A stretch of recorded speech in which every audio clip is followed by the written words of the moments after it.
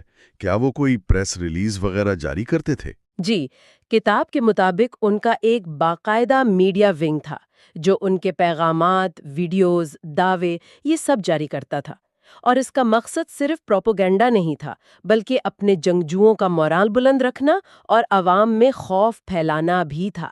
یہ ایک سوچی سمجھی نفسیاتی جنگ کا حصہ تھا۔ تو یہ صرف نظریے کی جنگ نہیں تھی۔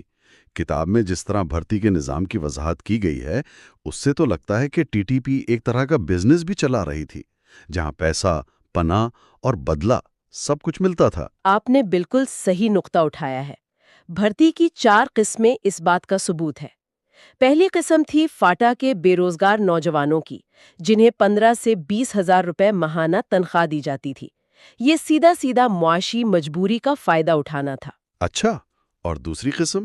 دوسری قسم تھی جرائم پیشہ افراد کی، جو قانون کی گرفت سے بچنے کے لیے ان کی پناہ میں چلے جاتے تھے۔ اور تیسری اور چوتھی قسم تو اور بھی خطرناک لگتی ہے۔ ایک طرف خالدم فرقہ وارانہ اور جہادی تنظیموں کے تربیت یافتہ جنگجو جیسے سپاہی صحابہ اور لشکر جھنگوی کے لوگ، جی، اور دوسری طرف وہ عام لوگ جن کے رشتہ دار فوجی آپریشنز یا ڈرون حملوں میں مارے گئے تھے، یعنی وہ بدلے کی آگ میں جل رہے تھے۔ بالکل۔ ٹی ٹی پی کی اصل طاقت اسی مرکب میں تھی۔ انہوں نے نظریاتی کٹر پسندی، معاشی مجبوری، جرائم اور ذاتی انتقام، ان سب کو ایک ہی پلیٹ فارم پر اکٹھا کر لیا تھا۔ اسی وجہ سے 2009 تک ان کے جنگجوؤں کی تعداد کا اندازہ 10,000 سے 35,000 تک لگایا گیا۔ 35,000 جنگجو، یہ تو ایک چھوٹی موٹی فوج کے برابر ہے۔ جی، اس سے اندازہ ہوتا ہے کہ ریاست کو کس قدر بڑے چیلنج کا سامنا تھا، اور ان کا اثر و رسوخ صرف وزیرستان تک نہیں تھا بلکہ اورکزئی، کرم، خیبر، باجوڑ اور خاص طور پر سوات تک پھیلا ہوا تھا۔ سوات کا ذکر تو خاص طور پر اہم ہے۔ اور سوات تو ایک خوفناک مثال ہے کہ ان کی حکومت کیسی ہوتی۔ وہاں قیادت مولوی فضل اللہ کے پاس تھی، جو اپنے ایف ایم ریڈیو کی وجہ سے مولوی ایف ایم کہلاتا تھا۔ اس کا تعلق صوفی محمد کی تحریک نفاذ شریعت محمدی یعنی TNSM سے تھا، اور سوات میں اس کے تقریباً 3 سے 5 ہزار جنگجو تھے۔ اور ان کے ہتھ کنڈے، کتاب میں جو تفصیلات ہیں وہ واقعی رونگٹے کھڑے کر دیتی ہیں۔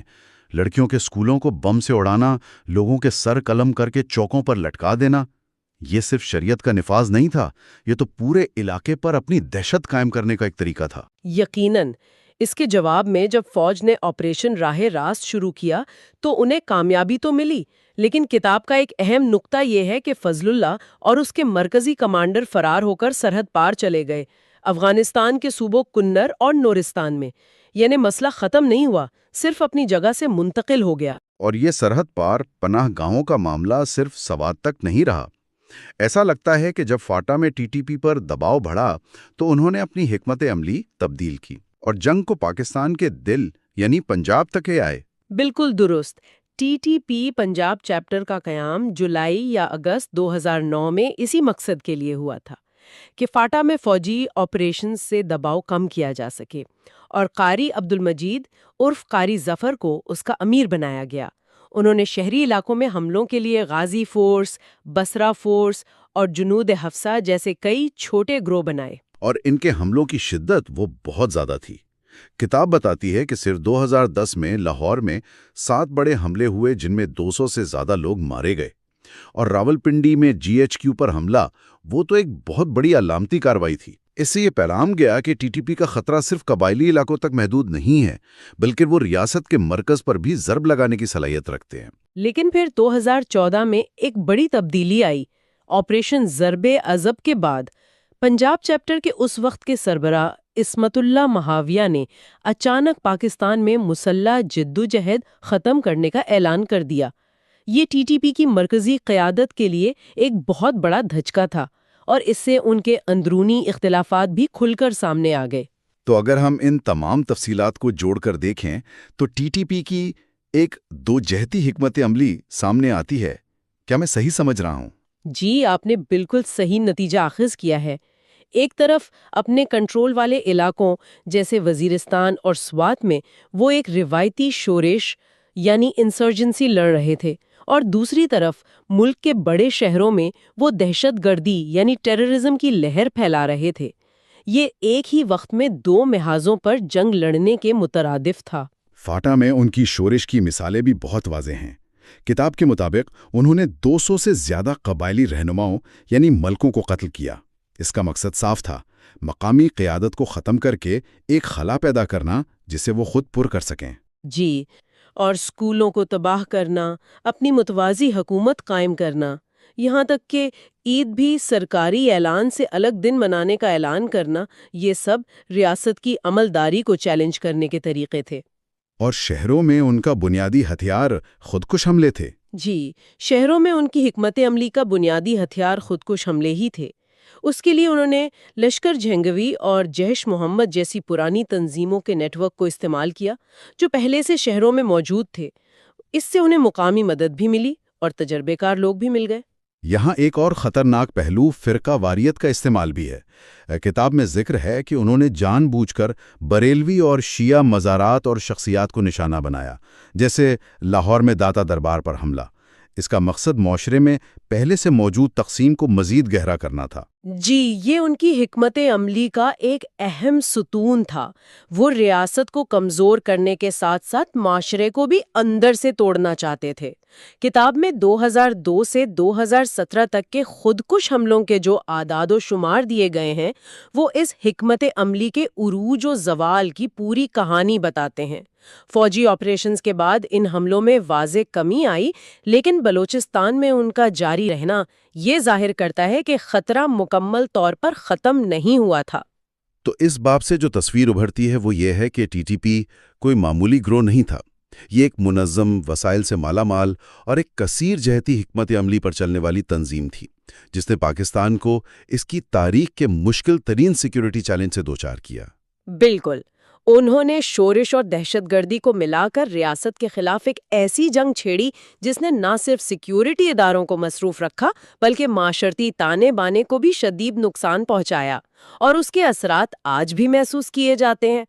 اسلام آباد کی لال مسجد، آپریشن سے پہلے وہاں کیا ماحول تھا؟ کتاب اس منظر کو کیسے بیان کرتی ہے؟ کتاب کے مطابق جولائی 2007 سے کئی مہینے پہلے سے ہی صورتحال بہت کشیدہ تھی۔ مطلب لال مسجد اور اس سے جڑا جو مدرسہ حفصہ تھا، وہاں کے علماء اور طلباء وہ کھلے عام ریاست کی رٹ کو چیلنج کر رہے تھے۔ چیلنج کر رہے تھے؟ کس طرح سے؟ وہ اپنی ایک متوازی حکومت قائم کرنے کی کوشش کر رہے تھے، اپنی عدالتیں لگانا، اسلامی قوانین کا خود سے نفاذ کرنا۔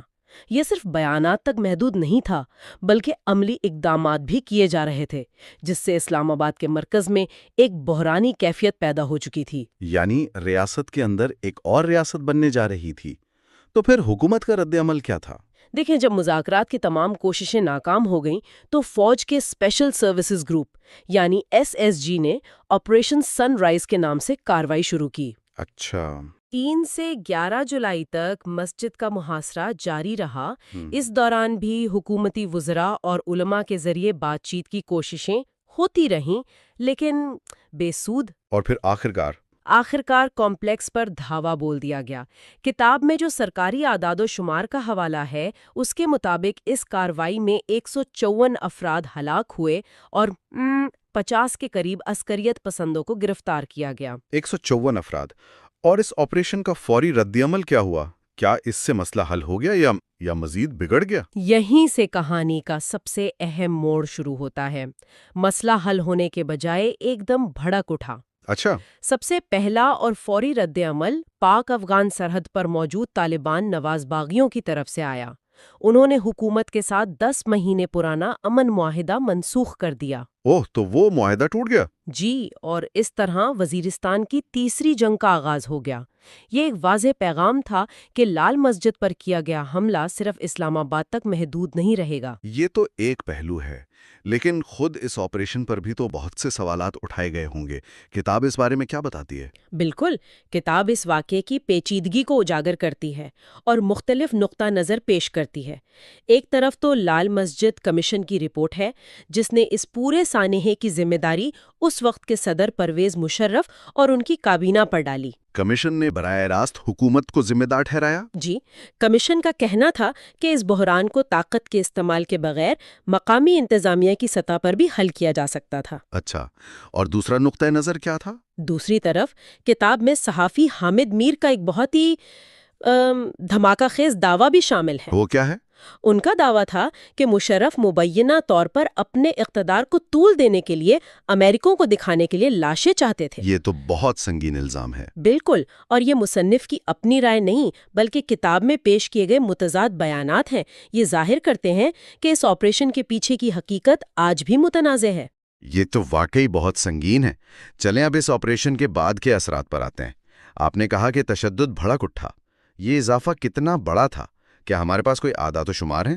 اعداد و شمار چونکا دینے والے ہیں۔ کتاب بتاتی ہے کہ 2005 میں دہشت گردی کے کل 4 واقعات ہوئے تھے، جن میں 84 اموات ہوئیں۔ صرف 4 واقعات؟ جی، 2006 میں یہ تعداد تھوڑی بڑھی، 7 واقعات میں 163 اموات ہوئیں۔ لیکن 2007 یعنی آپریشن والے سال ایک دھماکہ ہوا۔ اور وہ دھماکہ کیا تھا؟ اسی سال دہشت گردی کے 54 واقعات میں 760 افراد ہلاک ہوئے۔ 760! صرف ایک سال میں ہلاکتوں کی تعداد تقریباً 5 گنا بڑھ گئی۔ یہ تو ناقابل یقین اضافہ ہے۔ جی، تو کیا کتاب صرف لال مسجد کو ہی اس کی وجہ بتاتی ہے یا کوئی اور عوامل بھی تھے جو اس آگ کو ہوا دے رہے تھے؟ یہاں کتاب ایک بہت بڑا دعویٰ کرتی ہے کہ پاکستان کی دہشت گردی کے خلاف جنگ کا جو سب سے خونی باب ہے نا، جی، وہ دراصل ریاست کی اپنی ایک کارروائی سے شروع ہوا۔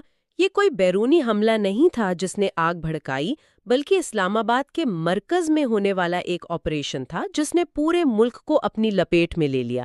یعنی لال مسجد آپریشن وہ چنگاری ثابت ہوا جس نے پہلے سے موجود بارود کے ڈھیر کو آگ لگا دی۔ بالکل یہی بات۔ اور اسی چنگاری کے بعد تحریک طالبان پاکستان یعنی TTP کا باقاعدہ ظہور ہوتا ہے نا؟ بالکل، TTP کا باقاعدہ قیام دسمبر 2007 میں ہوا اور انہوں نے آتے ہی اپنی کارروائیوں میں بے پناہ شدت دکھائی۔ کتنی شدت؟ ان کے قیام کے صرف 13 دن بعد سابق وزیر اعظم بے نظیر بھٹو کو راولپنڈی میں ایک انتخابی جلسے کے بعد قتل کر دیا گیا۔ صرف 13 دن بعد؟ یہ ایک ایسا واقعہ تھا جس نے نہ صرف پاکستان بلکہ پوری دنیا کو ہلا کر رکھ دیا تھا۔ یقیناً۔ اور حملوں کا سلسلہ یہی نہیں رکا۔ مجھے یاد ہے کہ اس کے بعد تو جیسے ریاست کے اداروں پر براہ راست حملے شروع ہو گئے تھے۔ جی ہاں، TTP نے واضح کر دیا تھا کہ ان کا ہدف اب ریاست اور اس کے سیکیورٹی ادارے ہیں۔ 10 اکتوبر 2009 کو فوج کے جنرل ہیڈ کوارٹرز یعنی GHQ پر حملہ کیا گیا۔ GHQ پر حملہ؟ ایک منٹ کے لیے رک کر سوچیں، یہ پاکستان کی فوج کا مرکز ہے۔ جی، اس حملے کی علامتی اہمیت بہت زیادہ تھی۔ یہ صرف ایک فوجی کارروائی نہیں تھی، یہ ریاست کے دل پر وار کرنے کے مترادف تھا۔ اور اس کے علاوہ بھی دھمکیاں دی گئیں؟ جی، اس کے علاوہ راولپنڈی میں پانی کے ذخائر میں زہر ملانے کی دھمکیاں بھی دی گئیں، جس کا مقصد عوام میں خوف و ہراس کی ایک لہر دوڑانا تھا۔ یعنی یہ آگ قبائلی علاقوں کی سرحدیں پھلانگ کر پنجاب کے میدانوں تک پہنچنے والی تھی۔ یہ تو ریاست کے لیے ایک ڈراؤنا خواب ہوگا کہ ملک کا سب سے بڑا صوبہ عدم استحکام کا شکار ہو جائے۔ یقیناً، اور کتاب میں اسی خدشے کا اظہار کیا گیا ہے کہ جنوبی پنجاب اگلا سوات بن سکتا ہے۔ اچھا، اس کی کیا وجوہات بتائی گئی ہیں؟ مصنف اس کی وجہ یہ بتاتے ہیں کہ وہاں پہلے سے لشکر جنگوی، جو اپنی شدید فرقہ وارانہ دہشت گردی کے لیے جانی جاتی ہے، اور جیش محمد جیسی تنظیمیں موجود تھیں۔ یعنی وہاں پہلے سے ایک نیٹ ورک موجود تھا۔ جی بالکل۔ اس کے ساتھ دیوبندی مکتب فکر کے مدارس کا ایک بڑا نیٹ ورک بھی تھا، جہاں سے ان تنظیموں کو نظریاتی حمایت اور نئے جنگجو ملنے کا امکان تھا، اور کمزور حکومتی عملداری نے اس خطرے کو مزید بڑھا دیا تھا۔ تو یہ صرف بندوق اور بم کی لڑائی نہیں تھی، وہ لوگوں کو نظریاتی طور پر بھی قائل کرنے کی کوشش کر رہے تھے۔ اس کا مطلب ہے کہ انہوں نے پروپیگنڈے کا بھی بھرپور استعمال کیا ہوگا۔ بالکل۔ کتاب اسے بیانیے کی جنگ کہتی ہے، یعنی یہ لڑائی صرف زمین پر نہیں بلکہ لوگوں کے ذہنوں میں لڑی جا رہی تھی۔ بیانیے کی جنگ؟ جی، ٹی ٹی پی اور القاعدہ کا مقصد صرف فوج کو ہرانا نہیں تھا، بلکہ عوام کو یہ یقین دلانا تھا کہ ریاست کا آئینی اور جمہوری نظام ہی غیر اسلامی اور ناجائز ہے، اور اس جنگ کے لیے انہوں نے میڈیا کو ایک ہتھیار کے طور پر استعمال کیا۔ اس کی کوئی ٹھوس مثالیں ہیں کتاب میں؟ کئی دلچسپ مثالیں ہیں۔ لال مسجد آپریشن کے فوراً بعد القاعدہ کے سربراہ اسامہ بن لادن کا ایک ویڈیو پیغام جاری ہوا۔ اچھا۔ اور اسے خاص طور پر اردو اور پشتو میں ڈب کر کے پھیلایا گیا۔ اس پیغام میں پاکستانی فوجیوں سے براہ راست اپیل کی گئی تھی کہ وہ اپنی قیادت کے خلاف بغاوت کر دیں۔ یہ سیدھا فوج کے اندر پھوٹ ڈالنے کی کوشش تھی۔ یعنی وہ صرف بیرونی دشمن نہیں تھے، بلکہ ادارے کے اندر سے بھی اسے کمزور کرنا چاہتے تھے۔ یہی ان کی حکمت عملی تھی۔ اس کے علاوہ القاعدہ کے نمبر 2 ایمن الزواریری نے پاکستانی آئین کے خلاف ایک پورا کتابچہ لکھا، جس میں آئین کو غیر اسلامی ثابت کرنے کی کوشش کی گئی۔ مقصد یہ تھا کہ ریاست کی قانونی بنیادوں کو ہی ختم کر دیا جائے۔ بالکل۔ اور سوات میں مولوی فضل اللہ کا FM ریڈیو، وہ تو بہت بدنام ہوا تھا۔ جی، وہ میڈیا کے مقامی سطح پر استعمال کی ایک بہترین مثال ہے۔ فضل اللہ، جسے ملا ریڈیو بھی کہا جاتا تھا، اپنے FM اسٹیشن سے روزانہ تقاریر نشر کرتا تھا۔ وہ کیا کہتا تھا ان تقریروں میں؟ وہ لوگوں کو دھمکاتا، حکومت کے خلاف نفرت پھیلاتا اور اپنے سخت گیر نظریات کی تبلیغ کرتا تھا۔ یہ ایک ایسا ہتھیار تھا جو براہ راست لوگوں کے گھروں، ان کے ذہنوں تک پہنچ رہا تھا اور خوف کی فضا قائم کر رہا تھا۔ یہ سب کچھ، یہ حملے، یہ ملک گیر پروپیگنڈا مہم، اس کے لیے تو بہت پیسہ چاہیے ہوگا۔ میرے ذہن میں یہ سوال آ رہا ہے کہ ان کے پاس اتنے وسائل کہاں سے رہتے؟ کیا کتاب اس پر کوئی روشنی ڈالتی ہے؟ یہ ایک بہت اہم سوال ہے، اور کتاب ان کے مالیاتی نظام پر تفصیل سے بات کرتی ہے۔ ان کی فنڈنگ کا سب سے بڑا اور خوفناک ذریعہ تھا اغوا برائے تاوان، یعنی کڈنیپنگ فار رینسم۔ اغوا برائے تاوان؟ جی، کتاب کے مطابق ایک وقت ایسا بھی تھا جب صرف خیبر پختونخوا میں روزانہ 50 اغوا کے واقعات رپورٹ ہو رہے تھے۔ روزانہ 50 واقعات؟ یہ تو تصور سے بھی باہر ہے۔ یہ ایک پوری انڈسٹری بن چکی تھی۔ اور یقیناً یہ صرف عام لوگوں کو اغوا نہیں کرتے ہوں گے۔ نہیں، ان کے اہداف بہت بڑے تھے۔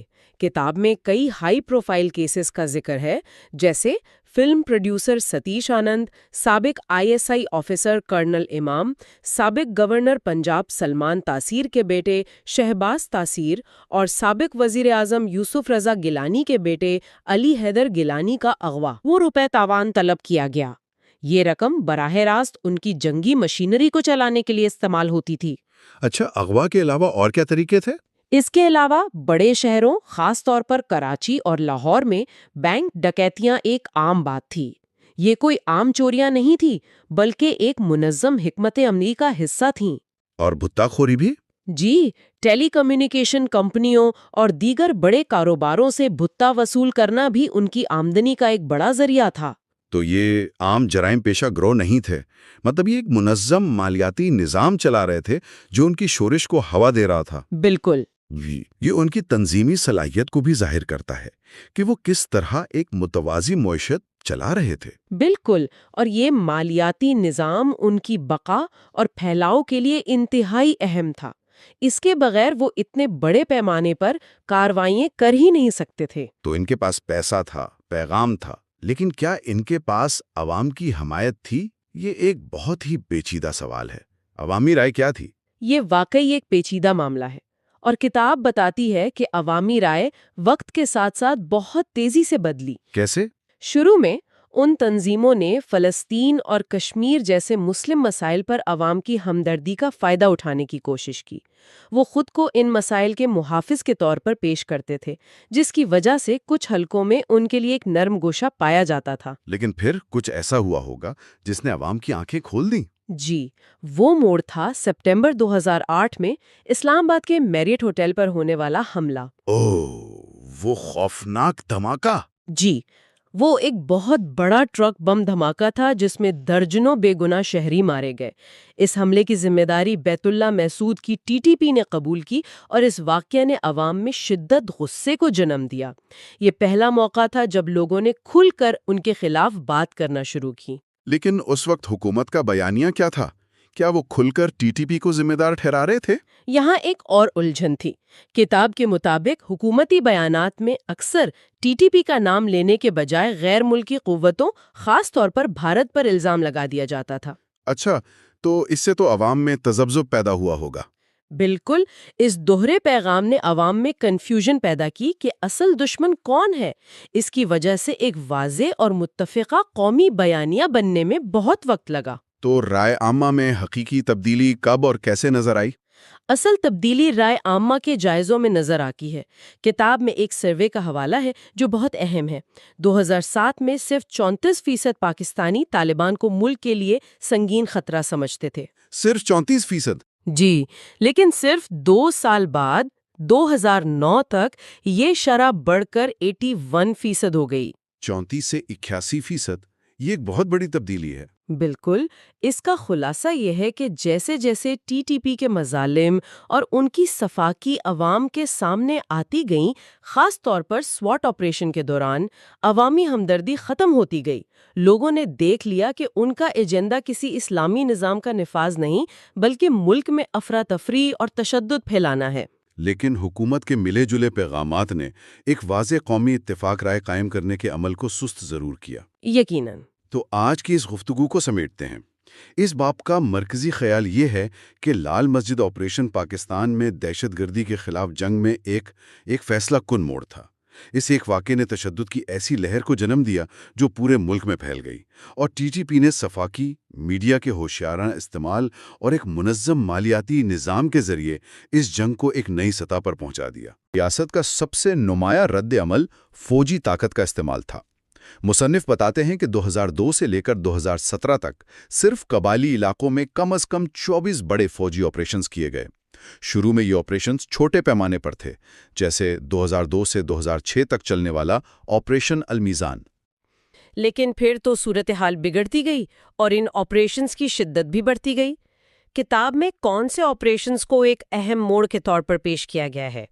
مصنف کے مطابق اصل گیم چینجر وہ بڑے آپریشنز تھے جنہوں نے پورے علاقوں کو ہدف بنایا۔ ان میں سوات میں 2009 کا آپریشن راہ راست اور جنوبی وزیرستان کا آپریشن راہ نجات شامل ہیں۔ یہ چھوٹی موٹی جھڑپیں نہیں تھیں، بلکہ ان کا مقصد ریاست کی رٹ کو مکمل طور پر بحال کرنا تھا۔ اور پھر آیا ضرب عزم۔ جی، اور پھر اس سلسلے کا سب سے بڑا باب جون 2014 میں آپریشن ضرب عزم کی صورت میں شروع ہوا، جس کا اعلان تھا کہ یہ اچھے اور برے تمام دہشت گردوں کے خلاف بلا امتیاز ہوگا۔ اچھا، یہ تو ہوئی کارروائیوں کی بات، لیکن سب سے اہم سوال تو ان کے نتائج کا ہے۔ کتاب ان آپریشنز کی کامیابی اور ناکامی کو کیسے پرکھتی ہے؟ خاص طور پر سوات کے آپریشن کے بارے میں کیا تجزیہ ملتا ہے؟ یہاں پر بات واقعی دلچسپ ہو جاتی ہے۔ کتاب کے مطابق آپریشن رائے راست یعنی سوات آپریشن بظاہر ایک بہت بڑی کامیابی تھا۔ علاقے کو عسکریت پسندوں سے پاک کر دیا گیا، انتظامیہ بحال ہوئی اور ہزاروں بے گھر افراد واپس آئے۔ لیکن مصنف اس کامیابی کے ساتھ جڑی ایک بہت بڑی خامی کی نشاندہی کرتے ہیں۔ ایک منٹ، مجھے یہ سمجھنے دیں۔ کتاب کہتی ہے کہ آپریشن کامیاب تھا، لیکن اس کے مرکزی رہنما فضل اللہ اور اس کے سارے اہم کمانڈر وہ بس افغانستان فرار ہو گئے۔ جی بالکل۔ یہ تو کوئی کامیابی نہیں لگتی۔ یہ تو ایسا ہے جیسے مسئلہ اپنی جگہ سے اٹھا کر سرحد پار رکھ دیا۔ آپ نے بالکل صحیح پکڑا۔ مصنف اسی کو اس حکمت عملی کی بنیادی کمزوری کہتے ہیں، یعنی علاقے پر قبضہ تو ہو گیا، لیکن دشمن کی قیادت اور لڑنے کی صلاحیت ختم نہیں ہوئی۔ دوسری طرف جنوبی وزیرستان کا آپریشن کتاب کے مطابق کہیں زیادہ مشکل تھا۔ اس کی کیا وجہ تھی؟ اس کی 2 وجوہات بیان کی گئی ہیں۔ ایک تو وہاں کا انتہائی دشوار گزار پہاڑی علاقہ، اور دوسرا وہاں موجود عسکریت پسندوں کی تعداد اور ان کی تیاری سواد سے کہیں زیادہ تھی۔ یعنی چیلنج بڑا تھا۔ کیا کتاب اسٹریٹجی کی سطح پر بھی کسی مسئلے کی نشاندہی کرتی ہے؟ جی، مصنف ایک بہت ہی اہم تصویراتی غلطی کی طرف اشارہ کرتے ہیں۔ وہ لکھتے ہیں کہ ان میں سے بیشتر بڑے آپریشنز کا اعلان باقاعدہ طور پر پہلے ہی کر دیا جاتا تھا۔ پہلے سے اعلان؟ اس سے تو سرپرائز کا عنصر بالکل ختم ہو جاتا تھا، ہے نا؟ بالکل، جو کسی بھی فوجی کارروائی کی جان ہوتا ہے۔ اس سے عسکریت پسندوں کو نہ صرف فرار ہونے کا بلکہ اپنے اہم اثاثے منتقل کرنے اور دفاعی پوزیشنیں مضبوط کرنے کا بھی پورا موقع مل جاتا تھا۔ تو یہ جو بڑے فوجی آپریشنز ہو رہے تھے، کتاب ان کے زمینی اثرات کے بارے میں کیا کہتی ہے؟ کیا صرف طاقت کا استعمال ہی مسئلے کا حل سمجھا جا رہا تھا؟ یہ ایک بنیادی سوال ہے جسے مصنف نے اٹھایا ہے۔ وہ اس پر صرف فوجی نقطہ نظر سے نہیں بلکہ سماجی اور ثقافتی پہلوؤں سے بھی بحث کرتے ہیں۔ کتاب میں دفاعی تجزیہ کار اکرام سہگل کا حوالہ دیا گیا ہے، جن کا موقف ہے کہ فوج کو جب اندرونی تنازعات میں اس طرح الجھایا جاتا ہے تو اس کی بنیادی ذمہ داری یعنی ملکی سرحدوں کا دفاع بری طرح متاثر ہوتی ہے۔ یہ تو ایک تصویراتی بحث ہے، لیکن مقامی آبادی پر اس کے کیا اثرات مرتب ہوئے؟ مصنف کے مطابق طاقت کے استعمال نے پشتون معاشرے کی ایک گہری ثقافتی روایت بدلہ یعنی انتقام کے جذبے کو شدید طور پر ہوا دی۔ ہر کارروائی چاہے وہ کتنی ہی جائز کیوں نہ ہو، مقامی آبادی کے ایک حصے میں انتقام کا ایک نیا چکر شروع کر دیتی تھی۔ اس نفسیات نے دہشت گردوں کو مقامی لوگوں میں ہمدردی اور حمایت حاصل کرنے کا ایک زرخیز میدان فراہم کیا۔ اسی تناظر میں کتاب میں لشکروں کے استعمال کی حکمت عملی کا بھی ذکر ہے۔ یہ ایک بہت دلچسپ پہلو ہے کہ ریاست نے لڑائی کو ایک طرح سے آؤٹ سورس کرنے کی کوشش کی۔ یہ تجربہ کیسا رہا؟ کتاب بتاتی ہے کہ فوج نے مقامی قبائلی ملیشیا یعنی لشکروں کو طالبان کے خلاف کھڑا کرنے کی بھرپور حوصلہ افزائی کی۔ نظریہ یہ تھا کہ لوہے لوہے کو کاٹتا ہے اور مقامی لوگ اپنے علاقوں کو خود ہی دہشت گردوں سے پاک کریں گے۔ تاہم مصنف کے مطابق یہ حکمت عملی بری طرح ناکام ہوئی، بلکہ الٹا اس نے حالات کو مزید پیچیدہ کر دیا۔ کیسے؟ مطلب اس سے قبائل کے درمیان پرانی دشمنیاں پھر سے بھڑک اٹھیں؟ جی، اور نئی جھگڑے شروع ہو گئے، اور اس سے ایک نیا مسئلہ یہ بھی پیدا ہوا کہ دوست اور دشمن میں تمیز کیسے کی جائے۔ بالکل، لکیریں دھندلی ہو گئی ہوں گی۔ بہت زیادہ۔ یہ فرق کرنا تقریباً ناممکن ہو گیا کہ کون لشکر کا حامی ہے، کون طالبان کا، اور کون صرف اپنا فائدہ دیکھ رہا ہے۔ کتاب اس کی ایک زبردست مثال دیتی ہے، جنوبی وزیرستان کے ایک لشکر کمانڈر تحصیل خان کی۔ ہاں، وہ ہیلی کاپٹر والا واقعہ۔ جی وہی، وہ ایک بم دھماکے میں زخمی ہو جاتا ہے اور اسے علاج کے لیے ایک فوجی ہیلی کاپٹر میں ہسپتال منتقل کیا جاتا ہے۔ ایک فوجی ہیلی کاپٹر میں؟ تو اس سے تو مقامی آبادی کو پیغام بہت واضح مل گیا ہوگا۔ بالکل، اس سے لشکروں اور ریاستی اداروں کے درمیان گٹھ جوڑ کا تاثر اتنا پختہ ہوا کہ اس نے ریاست کی غیر جانبداری پر ہی سوالیہ نشان لگا دیا۔ اچھا، یہ وہ جگہ ہے جہاں یہ کہانی میرے لیے سب سے زیادہ الجھن کا شکار ہو جاتی ہے۔ کتاب ایک طرف تو ان بڑے فوجی آپریشنز کی تصویر کھینچتی ہے، لیکن پھر بالکل اسی کے متوازی ایک مکمل طور پر متضاد حکمت عملی چل رہی تھی، امن معاہدے۔ ایک ہی ریاست ایک ہی وقت میں ایک ہی دشمن سے لڑ بھی رہی ہے اور مذاکرات بھی کر رہی ہے۔ مصنف اسی کو ریاست کے رد عمل کا سب سے بڑا تضاد قرار دیتے ہیں۔ کتاب کے مطابق 2004 سے 2014 کے 10 سالوں میں حکومت اور عسکریت پسندوں کے درمیان 8 بڑے امن معاہدے ہوئے، اور مصنف واضح طور پر لکھتے ہیں کہ یہ سب کے سب ناکام ہوئے۔ 8 معاہدے اور سب ناکام؟ یہ تو محض اتفاق نہیں ہو سکتا۔ کیا کتاب ان ناکامیوں کی وجوہات کا کوئی منظم تجزیہ پیش کرتی ہے؟ جی، اور یہ اس باب کا ایک کلیدی حصہ ہے۔ مصنف ان ناکامیوں کو سمجھنے کے لیے ایک فارمولا پیش کرتے ہیں جسے وہ سٹاپ کہتے ہیں۔ سٹاپ؟ اچھا، یہ ایک ایکرونیم ہے۔ ایس کس لیے ہے؟ ایس ہے اسٹرینتھ کے لیے، یعنی دشمن کی طاقت۔ ٹی ہے ٹیناسٹی، یعنی ان کی ضد یا مضبوطی۔ اور او اور پی؟ او ان کے آبجیکٹیوز یعنی مقاصد، اور پی پریویس پیکٹس یعنی پچھلے معاہدوں کا ان کا ٹریک ریکارڈ۔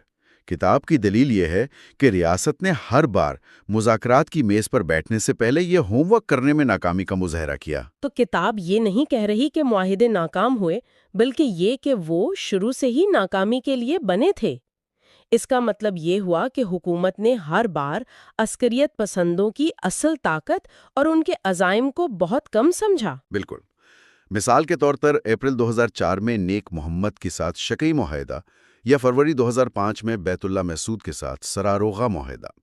ہر بار یہ فرض کر لیا گیا کہ وہ امن چاہتے ہیں جبکہ ان کے مقاصد کچھ اور تھے۔ وہ ان معاہدوں کو خود کو دوبارہ منظم کرنے، نئے جنگجو بھرتی کرنے اور اپنی پوزیشن مضبوط کرنے کے لیے استعمال کرتے رہے۔ اور سوات کا مشہور نظام عدل امن معاہدہ، اس کی کہانی تو بہت ڈرامائی ہے۔ جی، 2009 کا نظام عدل معاہدہ اس کی بہترین مثال ہے۔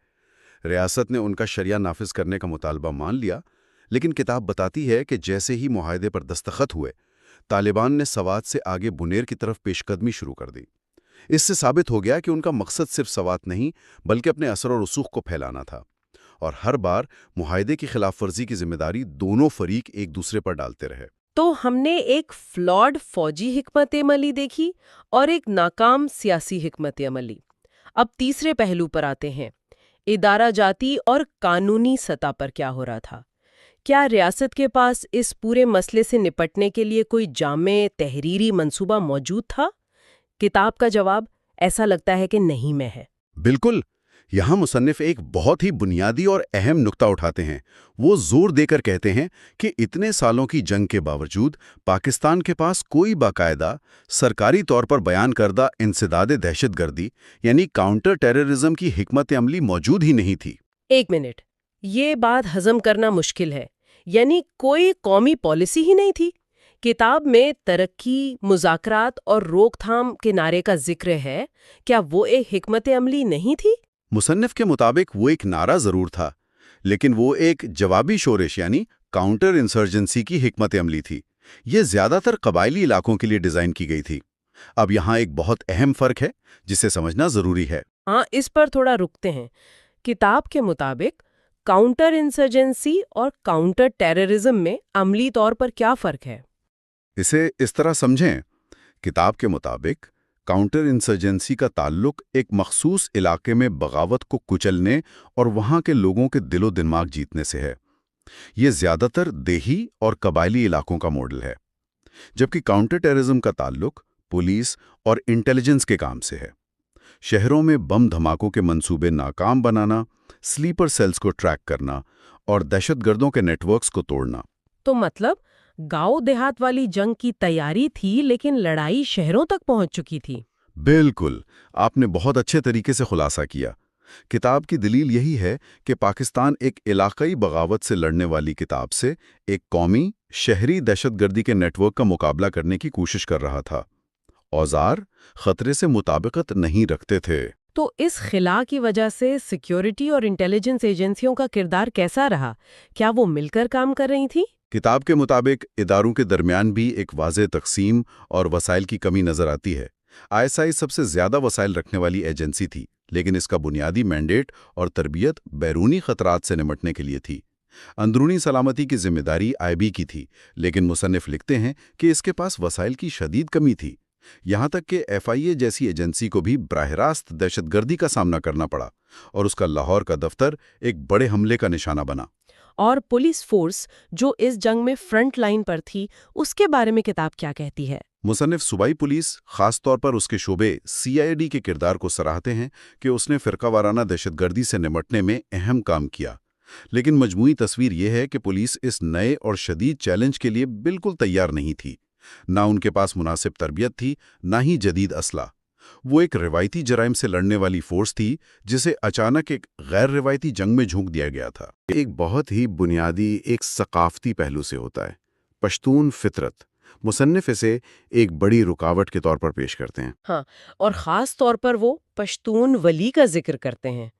دیکھیں، یہ صرف ایک لفظ نہیں بلکہ پشتونوں کا ایک غیر تحریری، صدیوں پرانا ضابطہ اخلاق ہے، جس میں مہمان نوازی سے لے کر انصاف تک سب کچھ شامل ہے۔ اچھا۔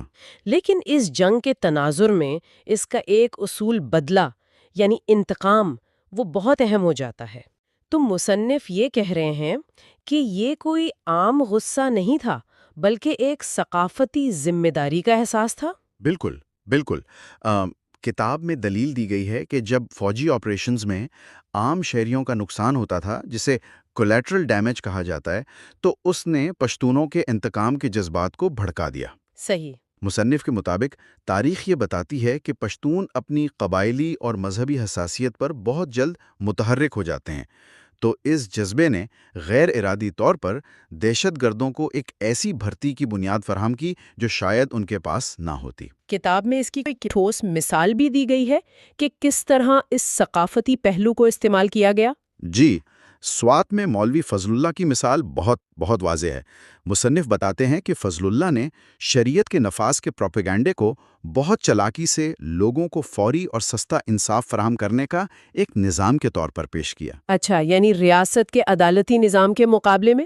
جی، اس وقت لوگ ریاست کے سست اور مہنگے عدالتی نظام سے تنگ تھے۔ فضل اللہ کا بیانیہ ان کے لیے پرکشش تھا اور حکومت کے لیے اس کا مقابلہ کرنا بہت مشکل ہو گیا۔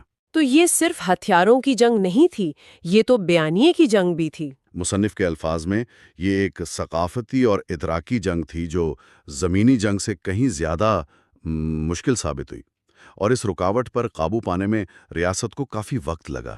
تو ایک طرف تو یہ اندرونی ثقافتی معاملہ تھا جو جنگ کو پیچیدہ بنا رہا تھا، لیکن پھر مصنف ایک بیرونی تکنیکی عنصر کا ذکر کرتے ہیں جس نے ان کے مطابق اس آگ پر تیل ڈالنے کا کام کیا: ڈرون حملے۔ ڈرون حملے کتاب اس موضوع کو ایک بڑے تضاد کے طور پر پیش کرتی ہے۔ یہ واقعی ایک دو دھاری تلوار تھی۔ ایک طرف مصنف تسلیم کرتے ہیں کہ ڈرون حملے دہشت گرد رہنماؤں کو ختم کرنے میں بہت مؤثر تھے۔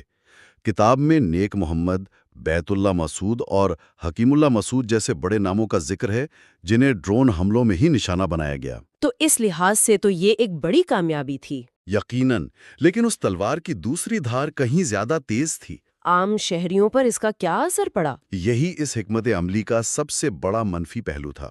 کتاب کے مطابق ان حملوں میں ہونے والی عام شہریوں کی ہلاکتوں نے پاکستانی عوام، خاص طور پر خیبر پختونخوا اور اس وقت کے فاٹا کے لوگوں میں شدید نفرت اور امریکہ مخالف جذبات پیدا کیے۔ اور اس نے مقامی آبادی کا اعتماد جیتنا مشکل بنا دیا ہوگا۔ بالکل، تقریباً ناممکن بنا دیا۔ کتاب میں اس حوالے سے کچھ اعداد و شمار بھی دیے گئے ہیں، ہے نا؟ مجھے یاد ہے کہ ایک سال ان حملوں میں بہت زیادہ اضافہ ہوا تھا۔ جی، مصنف نے 2005 سے 2015 تک کے ڈرون حملوں کا ایک چارٹ دیا ہے۔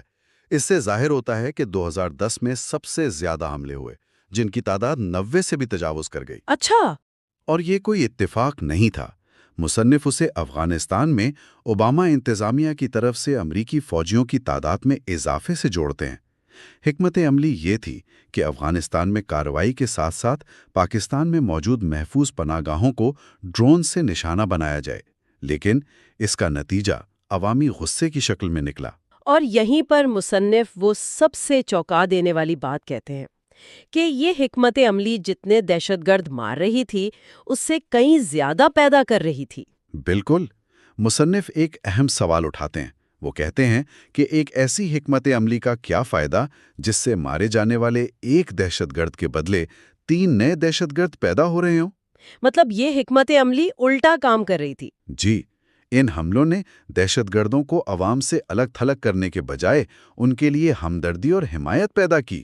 یہ تو حکمت عملی کے بنیادی مقصد کے ہی خلاف جا رہا تھا۔ اس معاملے میں پاکستانی حکومت کا کیا کردار تھا؟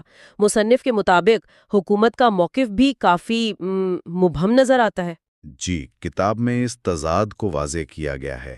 عوامی سطح پر حکومت ان حملوں کی مذمت کرتی تھی، لیکن پس پردہ ان کی رضامندی کے الزامات لگتے رہے۔ اچھا۔ مصنف نے باب ووڈورڈ کی کتاب کا حوالہ دیا ہے، جس میں سابق صدر آصف علی زرداری کا ایک مبینہ بیان نقل کیا گیا ہے کہ بڑے لوگوں کو مارو، مجھے ضمنی نقصان کی کوئی پرواہ نہیں۔ ایک منٹ، کیا کتاب میں واقعی ان کا یہ بیان نقل کیا گیا ہے؟ یہ تو ایک بہت بڑا دعویٰ ہے اور اس وقت کے عوامی موقف کے بالکل برعکس ہے۔ اور مصنف اسے اس وقت کی حکومت کی دوگلی پالیسی کی مثال کے طور پر پیش کرتے ہیں۔ پھر ایک اور اہم واقعہ 26 نومبر 2011 کو سلالہ چیک پوسٹ پر نیٹو کا حملہ تھا۔ جی، مجھے یاد ہے۔ کتاب کے مطابق اس واقعے نے تعلقات میں شدید تناؤ پیدا کیا اور اس کے بعد ڈرون حملوں میں تقریباً 55 دن کا وقفہ آیا۔ دو کو مضبوط کر رہا تھا، یعنی ریاست دونوں طرف سے مشکل میں تھی۔ بالکل۔ تو ہمارے پاس ثقافتی رکاوٹیں ہیں، ایک متنازع فوجی ٹیکنالوجی ہے، اور اب باب کا آخری حصہ اس سب کے اوپر ایک اور تہ چڑھاتا ہے: عوامی ذہنیت، یعنی وہ سازشی نظریات اور گہرا عدم اعتماد جو اس پورے ماحول میں سرایت کر چکا تھا۔ جی، اور مصنف اس کا مرکز 2 ممالک کو بتاتے ہیں: امریکہ اور بھارت۔ تو پہلے امریکہ کی بات کرتے ہیں۔ امریکہ سے شروع کرتے ہیں۔ کتاب میں 27 مارچ 2009 کو صدر اوباما کی آف پاک پالیسی کا ذکر ہے۔ اس پالیسی نے افغانستان اور پاکستان کو ایک ہی مسئلے کے طور پر پیش کیا، جسے پاکستان میں اپنی قومی سلامتی اور شناخت پر حملے کے طور پر دیکھا گیا۔ اور اس سے عدم اعتماد مزید گہرا ہوا، بہت زیادہ۔ اور مصنف کے مطابق یہ عدم اعتماد اچانک پیدا نہیں ہوا، اس کی گہری تاریخی جڑیں تھیں۔ جیسے کہ جی، کتاب میں ان تاریخی وجوہات کا بھی ذکر ہے، جیسے 1965 کی جنگ میں امریکہ کی طرف سے پاکستان کی مدد نہ کرنا، اور پھر 80 کی دہائی میں افغان جنگ کے بعد پاکستان کو تنہا چھوڑ دینا۔ ان واقعات نے ایک ایسی فضا بنا دی تھی جہاں امریکہ کے کسی بھی اقدام کو شک کی نگاہ سے دیکھا جاتا تھا۔ اس دور میں کون سے مخصوص سازشی نظریات گردش کر رہے تھے جن کا کتاب میں ذکر ہے؟ ایک بہت عام خیال یہ تھا کہ امریکہ دراصل پاکستان کے ایٹمی اثاثوں پر قبضہ کرنا چاہتا ہے۔ پھر کچھ ایسے واقعات ہوئے جنہوں نے اس آگ کو مزید ہوا دی۔ ریمنڈ ڈیوس کا واقعہ؟ لاہور میں ریمنڈ ڈیوس کا واقعہ، جس میں اس نے 2 پاکستانیوں کو قتل کیا، اور پھر اسامہ بن لادن کے خلاف ایبٹ آباد میں یک طرفہ امریکی آپریشن۔ ان واقعات نے ان شکوک کو، آپ کہہ سکتی ہیں کہ یقین میں بدل دیا کہ امریکہ پاکستان کی خود مختاری کا احترام نہیں کرتا، اور اس کے اپنے خفیہ مقاصد ہیں۔ جی، اور اس سکے کی دوسری طرف بھارت تھا۔ اس کے بارے میں مصنف کیا کہتے ہیں؟ کتاب کے مطابق پاکستان کی سیکیورٹی اسٹیبلشمنٹ میں شاید ہی کوئی یہ مانتا ہو کہ بھارت پاکستان کے لیے خطرہ نہیں ہے۔ مصنف نے امریکی تجزیہ کار کرسٹین فیئر کے مشاہدات کا حوالہ دیا ہے، جس میں ایران کے شہر زاہدان میں بھارتی قونصل خانے کی سرگرمیوں اور بلوچستان میں مداخلت کے الزامات؟ جی، بلوچستان میں شورش کے لیے مبینہ طور پر پیسہ فراہم کرنے کا ذکر کیا گیا ہے۔ کیا کتاب میں ان الزامات کی حمایت میں کوئی اور ثبوت بھی پیش کیا گیا ہے؟ مصنف فرنٹیئر کور کے انسپیکٹر جنرل کے ایک دعوے کا ذکر کرتے ہیں کہ خیبر ایجنسی کے علاقے باڑہ سے بھارتی ساختہ اسلحہ اور گولہ بارود برآمد ہوا۔ اچھا۔ ان کے مطابق اس طرح کے واقعات نے ان شبہات کو مزید تقویت دی کہ بھارت تحریک طالبان پاکستان یعنی TTP سمیت دیگر گروہوں کی مدد کر رہا ہے۔ تو ان تمام عوامل نے مل کر ایک ایسا ماحول بنا دیا جہاں سچ اور جھوٹ میں فرق کرنا ہی مشکل ہو گیا تھا، اور اس نے دہشت گردی کے خلاف جنگ کی سمت کو مزید دھندلا دیا ہوگا۔ یقیناً۔ تو آئیے ان تمام نکات کو ایک ساتھ جوڑتے ہیں۔ مصنف ایک ایسی تصویر پیش کر رہے ہیں جہاں ایک گہری ثقافتی روایت یعنی بدلے کا جذبہ موجود ہے، پھر ایک ایسی فوجی ٹیکنالوجی یعنی ڈرون کا استعمال ہو رہا ہے جو آبادی کو بیگانہ کر رہی ہے، اور اس سب کے اوپر تاریخی عدم اعتماد اور سازشی نظریات کی ایک گھنی دھند چھائی ہوئی ہے۔ یہ تو ایک ناقابل تسخیر چیلنج لگتا ہے۔ یہی اس باب کا نچوڑ ہے۔ یہ صرف دہشت گردوں کے خلاف جنگ نہیں تھی، بلکہ یہ ثقافتی اصولوں، عوامی تاثرات اور تاریخی بوجھ کے خلاف بھی ایک جدوجہد تھی۔ کتاب یہ دلیل دیتی ہے کہ یہی وہ مشکلات اور رکاوٹیں تھیں جنہوں نے ایک واضح اور فیصلہ کن فتح کو اتنا مشکل بنا دیا۔ یہ ایک بہت گہری اور سنجیدہ تصویر ہے۔ کتاب میں ایک اصطلاح استعمال ہوئی ہے، منحوس چکر یعنی وشس سرکل۔ جی، اب یہ اصطلاح تو ہم بہت سنتے ہیں، لیکن کتاب اس چکر کے پرزوں کو بڑی تفصیل سے کھولتی ہے۔ یہ صرف ایک تھیوری نہیں تھی، یہ زمین پر ایک حقیقت تھی۔ تو یہ چکر یہ کام کیسے کرتا تھا؟ دیکھیں، یہیں پر کتاب کا جو خاکہ ہے فگر 9.1 وہ بہت اہم ہو جاتا ہے۔ اچھا۔ وہ اس پورے نظام کو سمجھنے میں مدد دیتا ہے۔ اس میں 3 دائرے ہیں جو ایک دوسرے میں پیوست ہیں۔ ٹھیک ہے۔ سب سے اندرونی دائرہ بغاوت کا ہے، انسرجنسی۔ اس کا مرکز فیٹا کے قبائلی علاقوں سے تھے، جہاں ریاست کی عملداری کمزور تھی۔ بالکل، اور عسکریت پسندوں کو محفوظ پناہ گاہیں ملی ہوئی تھیں۔ یہیں سے سب کچھ شروع ہوا۔ اور پھر یہ بیماری وہاں سے باہر پھیلی۔ دوسرا دائرہ دہشت گردی یعنی ٹیررزم کا ہے۔ کتاب بتاتی ہے کہ یہ بغاوت ان قبائلی علاقوں سے نکلی اور ملک کے بڑے شہری مراکز تک پہنچ گئی۔ لاہور، کراچی، راولپنڈی، پشاور، ہر بڑا شہر اس کی زد میں تھا۔ اب جنگ صرف دور دراز پہاڑوں میں نہیں ہو رہی تھی، وہ ہمارے شہروں کی گلیوں میں آ چکی تھی۔ اور پھر تیسرا دائرہ؟ اور پھر تیسرا اور سب سے بڑا دائرہ جو ان دونوں کو گھیرے ہوئے ہے، مذہبی انتہا پسندی، یعنی نظریاتی ایندھن۔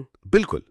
کتاب کا ترک یہی ہے کہ یہ وہ نظریاتی ایندھن تھا جس نے بغاوت اور دہشت گردی دونوں کے انجن کو چلائے رکھا۔ یہ سوچ آہستہ آہستہ پورے معاشرے میں پھیلتی گئی۔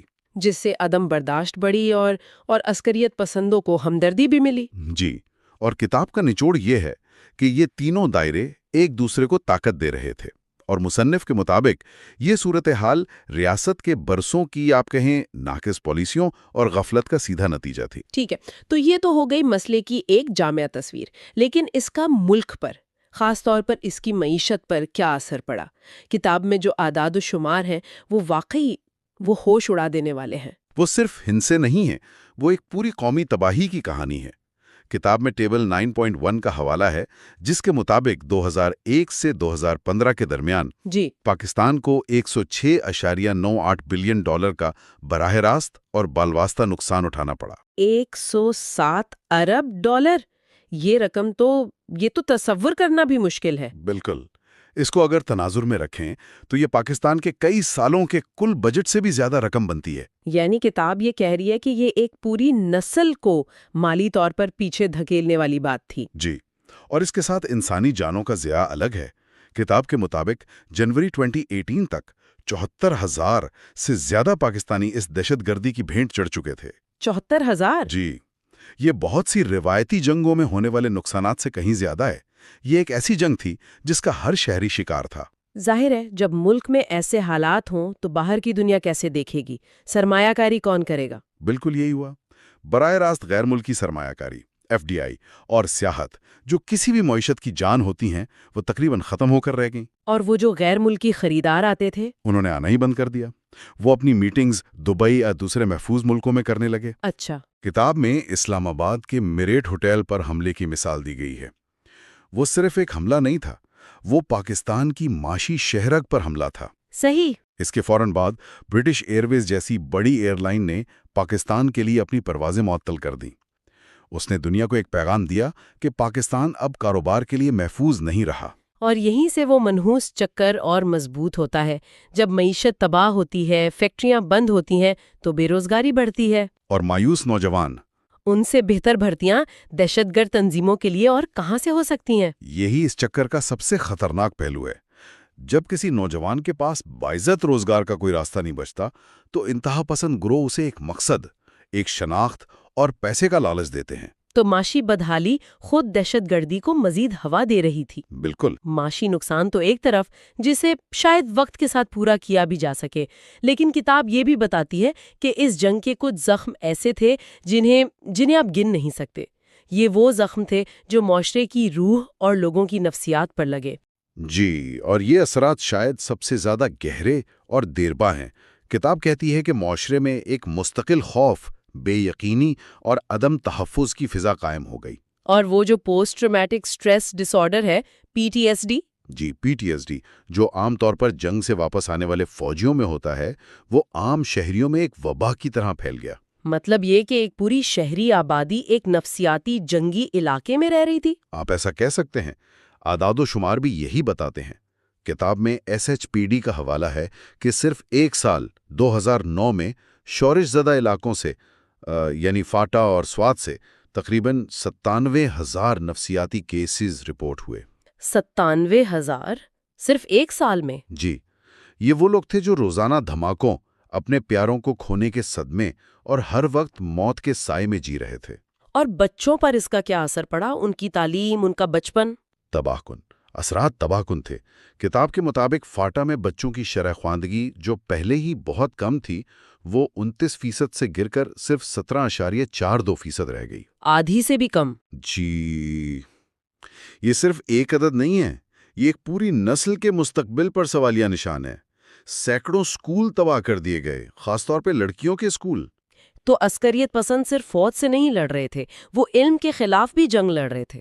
بالکل، اور جو بچے بچ گئے وہ مسلسل خوف اور ذہنی دباؤ کا شکار تھے۔ اور جب خوف اتنا عام ہو جائے تو لوگوں کے آپس کے تعلقات بھی بدل جاتے ہیں، اعتماد ختم ہونے لگتا ہے۔ اس حوالے سے کتاب میں حافظ خالد کا ایک واقعہ ہے، بہت چھوٹا سا لیکن بڑا معنی خیز ہے۔ اچھا، کیا واقعہ ہے؟ وہ بتاتے ہیں کہ وہ اپنی لمبی داڑھی کی وجہ سے لاہور کے ایک پوش کلب میں گئے تو انہیں لگا کہ سب انہیں ہی دیکھ رہے ہیں، شک کی نگاہ سے۔ کہ یہ کوئی انتہا پسند ہے۔ جی بالکل، ایک آڈ مین آؤٹ والی کیفیت۔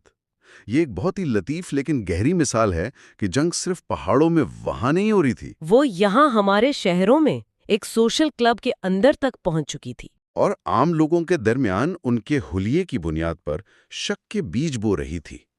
یہ ایک طرح کی غیر محسوس نفسیاتی خانے جنگی تھی۔ اور اسی خوف کی وجہ سے وہ گیٹڈ کمیونٹیز کا رجحان بڑھا۔ جی، کتاب اس کا ذکر کرتی ہے۔ لوگ اپنی حفاظت کے لیے اونچی دیواروں، خاردار تاروں اور پرائیویٹ گارڈز کے پیچھے پناہ لینے لگے۔ معاشرہ کھلنے کے بجائے مزید بند ہوتا چلا گیا۔ اور اسی کے ساتھ عدم برداشت بھی بڑھی ہوگی۔ بہت زیادہ۔ کتاب میں 2012 میں ویلنٹائن ڈے کے خلاف ہونے والے شدید رد عمل کی مثال دی گئی ہے۔ اچھا، اسے غیر اسلامی اور فاش قرار دے کر اس کے خلاف باقاعدہ مہم چلائی گئی۔ یہ واقعہ دکھاتا ہے کہ شدت پسند سوچ کس طرح معاشرتی روایات پر بھی اثر انداز ہو رہی تھی۔ یعنی ایک طرف لوگ خوف سے خود کو دیواروں میں بند کر رہے تھے، دوسری طرف نظریاتی دیواریں بھی کھڑی ہو رہی تھیں۔ بالکل۔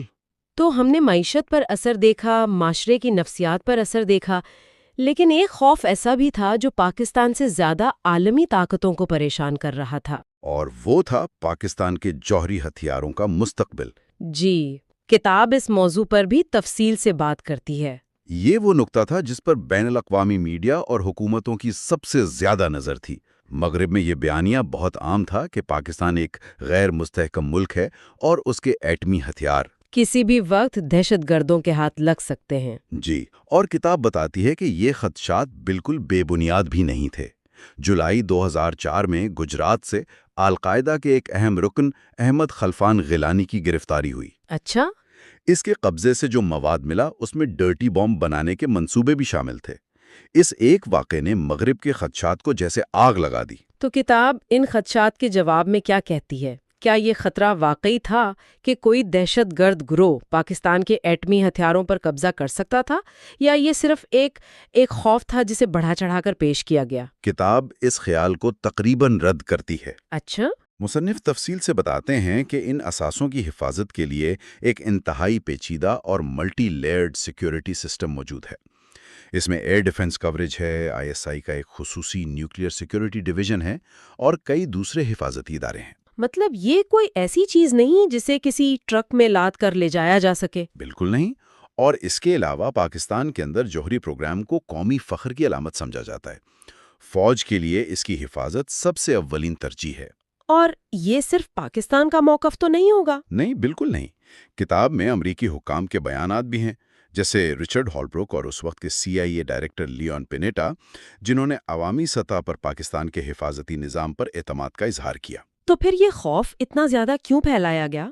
اگر امریکی حکام بھی مطمئن تھے تو میڈیا میں اتنی تشویش کیوں تھی؟ یہیں پر کتاب ایک بہت اہم فرق واضح کرتی ہے۔ وہ کیا؟ اصل خطرے یعنی ایکچوئل رسک اور محسوس کیے جانے والے خطرے یعنی پرسیوڈ رسک کے درمیان۔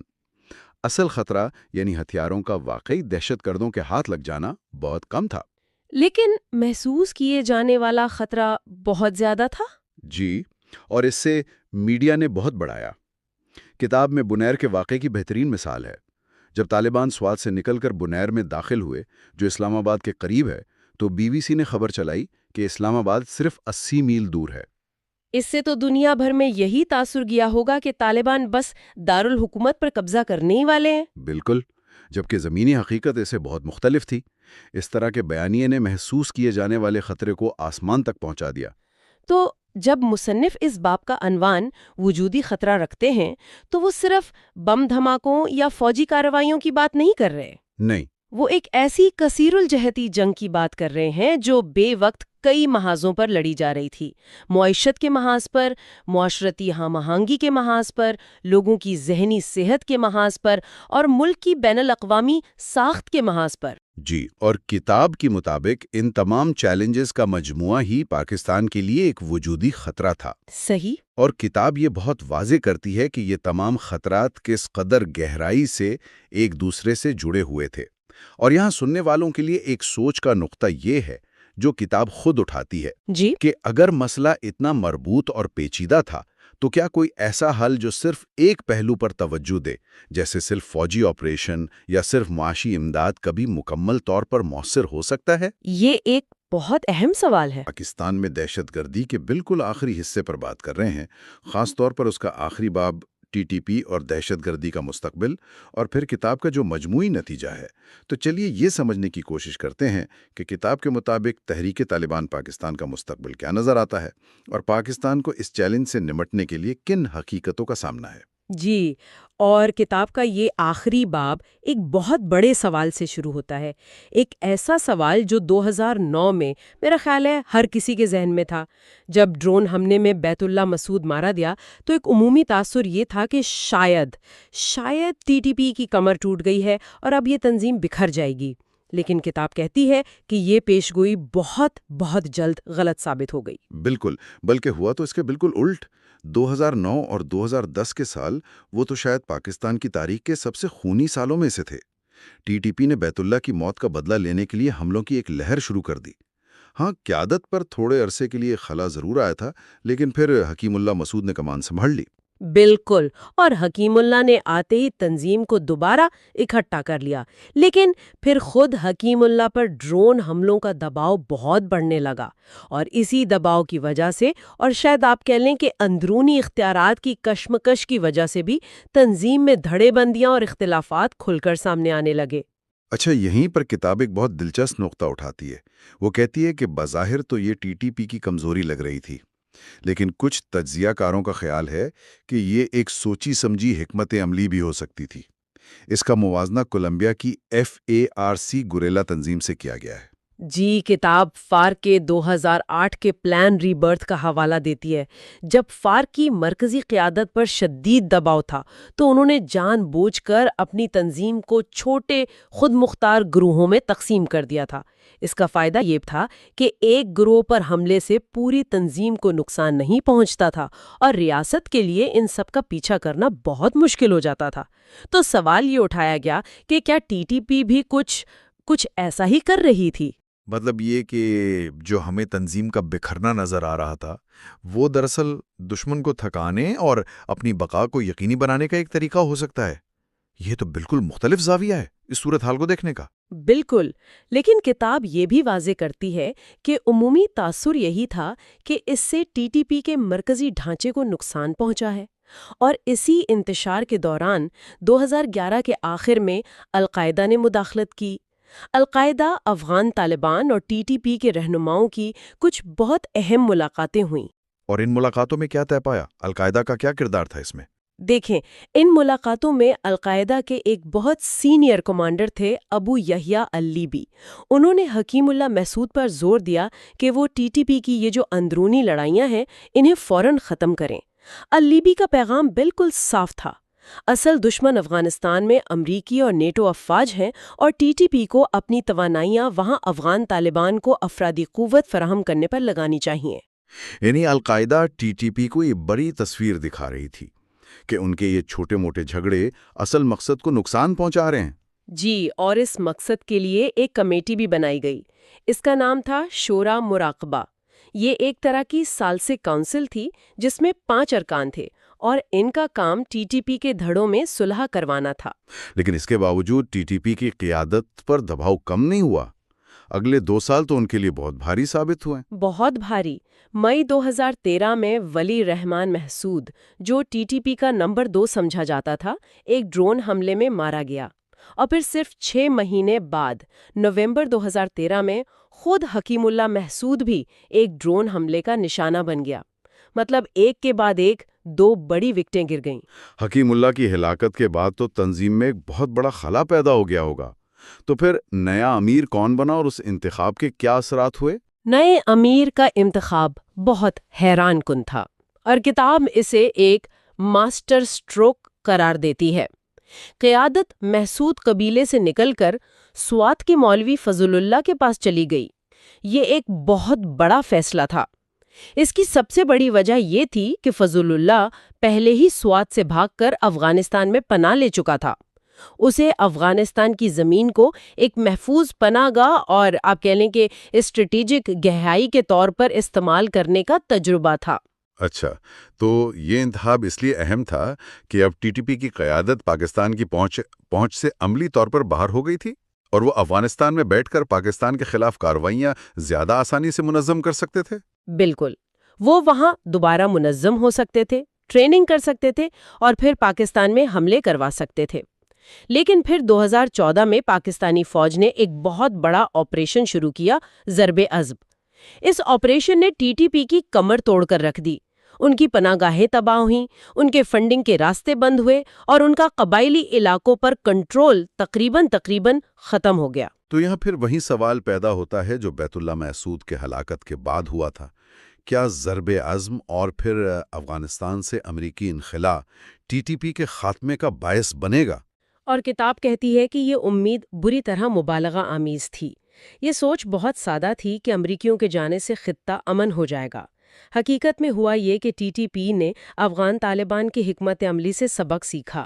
جیسے جیسے امریکی انخلاء کی باتیں ہوئیں، افغان طالبان کے حوصلے بلند ہوئے اور اس کا براہ راست اثر ٹی ٹی پی پر بھی پڑا۔ کس طرح کا اثر؟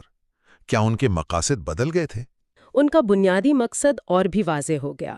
اب ان کی تمام تر توجہ پاکستان پر مرکوز ہو گئی اور پاکستان میں شریعت کے نفاذ کا مطالبہ ان کا مرکزی نعرہ بن گیا۔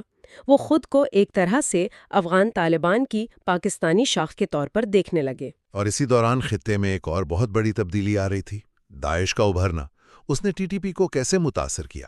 دیکھیں، داعش کا ابھرنا ٹی ٹی پی کے لیے ایک بہت بڑا چیلنج بھی تھا اور ایک موقع بھی۔ ایک طرف تو داعش نے ٹی ٹی پی کے کچھ ناراض کمانڈروں اور جنگجوؤں کو اپنی طرف کھینچنا شروع کر دیا۔ اورگزئی ایجنسی کے ایک اہم ٹی ٹی پی رہنما حافظ سعید نے تو باقاعدہ داعش میں شمولیت کا اعلان کر دیا۔ تو ٹی ٹی پی کے اندر بھی ٹوٹ پھوٹ شروع ہو گئی، مطلب لوگ ایک نئی، زیادہ انتہا پسند اور عالمی تنظیم کی طرف جانے لگے۔ جی، نظریاتی طور پر بھی اور وسائل کے لحاظ سے بھی داعش ایک کشش رکھتی تھی، لیکن دوسری طرف کچھ معاملات میں ان دونوں نے مل کے بھی کام کیا۔ کتاب اگست 2016 میں کوئٹہ کے سول اسپتال پر ہونے والا وہ جو خوفناک حملہ تھا، اس کی مثال دیتی ہے، جس میں 70 سے زیادہ لوگ، جن میں زیادہ تر وکیل تھے، ہلاک ہوئے۔ مانا جاتا ہے کہ یہ حملہ داعش اور ٹی ٹی پی کے ایک دھڑے کی مشترکہ کارروائی تھی۔ تو اس سب کا خلاصہ یہ ہے کہ کتاب کے مطابق نہ تو قیادت کی ہلاکتیں، نہ اندرونی دھڑے بندیاں اور نہ ہی فوجی آپریشنز ٹی ٹی پی کو مکمل طور پر ختم کر سکے۔ اس کی قیادت افغانستان میں محفوظ رہی اور وہ صحیح وقت کا انتظار کرتے رہے تاکہ دوبارہ سر اٹھا سکیں۔ بالکل، باپ کا نتیجہ یہی ہے کہ دہشت گردی کا یہ چیلنج اتنی جلدی ختم ہونے والا نہیں ہے۔ یہ اپنی شکل بدلتا رہتا ہے، لیکن یہ موجود ہے۔ تو یہ بات تو صاف ہے کہ ٹی ٹی پی ایک بہت لچکدار تنظیم ہے جو قیادت کے خاتمے اور اندرونی ٹوٹ پھوٹ کے باوجود بھی قائم رہی۔ اس پس منظر کو ذہن میں رکھتے ہوئے کتاب پاکستان کے استحکام کے لیے اس خطرے کو مجموعی طور پر کیسے دیکھتی ہے؟ اس کا حتمی نتیجہ کیا ہے؟ کتاب کے آخری حصے میں مصنف اپنے پورے تجزیے کو سمیٹتے ہیں۔ وہ کہتے ہیں کہ اس کتاب کا بنیادی مقصد ہی یہ جاننا تھا کہ کیا ٹی ٹی پی کی دہشت گردی پاکستان کے وجود اور استحکام کے لیے ایک حقیقی خطرہ ہے، اور ان کا جواب ہاں میں ہے۔ خاص طور پر فاٹا میں القاعدہ کی موجودگی اور ٹی ٹی پی کو ملنے والی اس کی مدد نے پاکستان کو ایک ایسے بھنور میں دھکیل دیا جس سے نکلنا بہت مشکل ثابت ہوا۔ اور اس کی قیمت پاکستان نے بہت بھاری چکائی ہے۔ کتاب میں جو اعداد و شمار دیے گئے ہیں وہ واقعی ہوش ربا ہیں۔ جی، کتاب بتاتی ہے کہ 2017 تک 65,000 سے زیادہ پاکستانی شہری اور سیکیورٹی اہلکار اس جنگ کی بھیڑ چڑھ چکے تھے۔ یہ صرف ایک عدد نہیں ہے، یہ ایک پوری نسل ہے جس نے اپنے پیاروں کو کھویا، معیشت کو تباہ ہوتے دیکھا اور ایک مستقل خوف کے سائے میں زندگی گزاری۔ معیشت کو $120 ارب سے زیادہ کا نقصان پہنچا، ملک کا سماجی ڈھانچہ بری طرح متاثر ہوا۔ کتاب اس کی بنیادی وجوہات کیا بتاتی ہے؟ آخر یہ آگ اتنی پھیلی کیسے؟ کتاب دو بڑی وجوہات کی نشاندہی کرتی ہے۔ پہلی، معاشرے میں بڑھتی ہوئی مذہبی انتہا پسندی اور فرقہ واریت۔ اس نے دہشت گردوں کو ایک زرخیز زمین فراہم کی جہاں وہ اپنے نظریات کا پرچار کر سکتے تھے اور نئے لوگ بھرتی کر سکتے تھے۔ اور دوسری وجہ حکومتی سطح پر تھی۔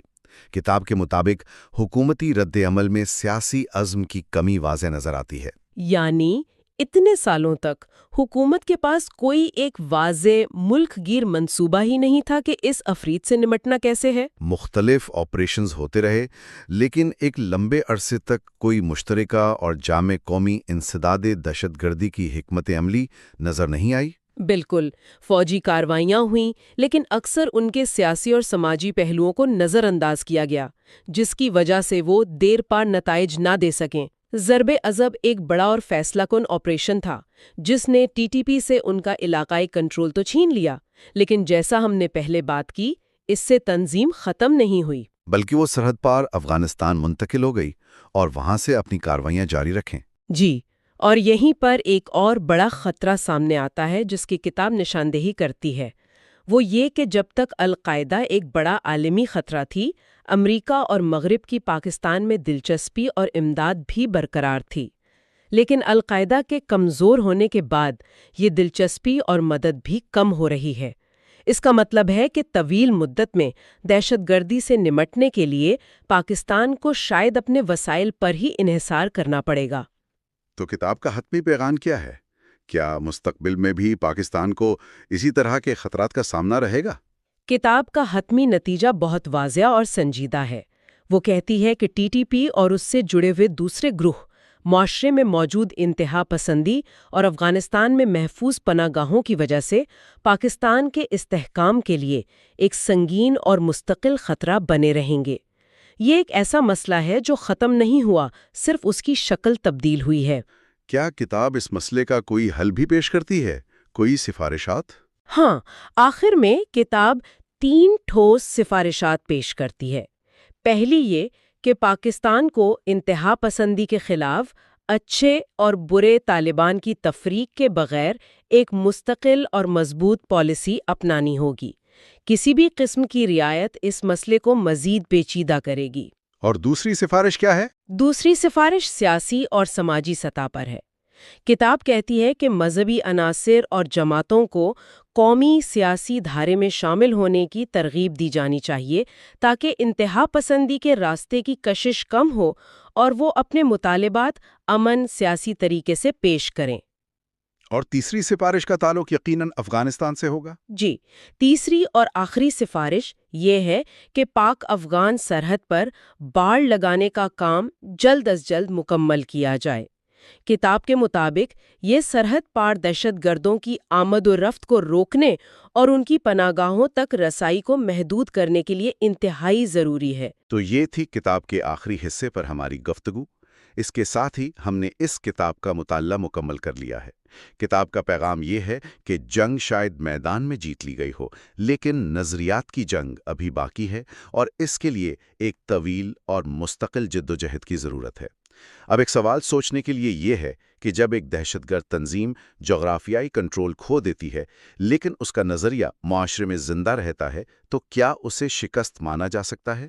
یہی وہ سوال ہے جس کا جواب مستقبل کی پالیسیوں اور اقدامات سے ملے گا۔ تو اس کتاب پر ہماری گفتگو یہیں پر ختم ہوتی ہے۔ ہم نے اس کتاب کا مطالعہ مکمل کر لیا ہے۔ دیکھنے کے لیے شکریہ۔